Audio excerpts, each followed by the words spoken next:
Save the Dreams Family Group.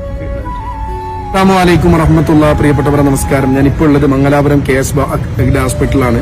ഞാൻ അവിടെ പോയി ഹിതേഷ് എന്ന് പറയുന്ന തമിഴ്നാട് സ്വദേശിയായ തിരുച്ചി സ്വദേശിയായ ഇദ്ദേഹത്തിന്റെ മകൻ 9 വയസ്സ് ബോൺ ക്യാൻസർ ബാധിച്ച് മംഗലാപുരം ആസ്പത്രിയിൽ ബില്ലടക്കാൻ പോലും പണമില്ലാതെ എന്നെ വിളിച്ചു പറഞ്ഞപ്പോ നമ്മൾ നേരത്തെ ഒരു 50,000 രൂപ സമാഹരിച്ചു കൊടുത്തിരുന്നു. ഇപ്പോൾ 1 ലക്ഷം രൂപ നമ്മള് ഇപ്പൊ കൈമാറാണ്. 3.5 ലക്ഷം രൂപ അവരുടെ കുടുംബക്കാർ നാട്ടുകാരൊക്കെ ചേർന്ന് അവരെ സഹായിച്ചിട്ടുണ്ട്. നമ്മെ സഹായിച്ച ആളുകൾക്ക് ഒരു തെളിവ് എന്ന നിലക്ക് മാത്രമാണ്, പബ്ലിസിറ്റിക്ക് വേണ്ടിയല്ല. ഇതാണ് സേവ് ദ ഡ്രീംസിന്റെ പ്രവർത്തനം. നമ്മളിവിടെ നമ്മെ സഹായിക്കുക, വിഷയം പറഞ്ഞപ്പോൾ സഹായിച്ച ആളുകളുണ്ട്, പേരൊന്നും പറയുന്നില്ല. അവർക്ക് ഒരു നന്ദി അറിയിക്കുക എന്നതുകൊണ്ട് മാത്രമാണ്. സഹകരിച്ച എല്ലാവർക്കും നന്ദി. അത് ഇവിടെ കൈമാറുകയാണ്. உங்களை குழந்தைக்கு அல்லாஹ் சந்தோஷம் இருக்கா? இனி உங்களை நம்பர் ஒன்று சொல்லுங்க. நான்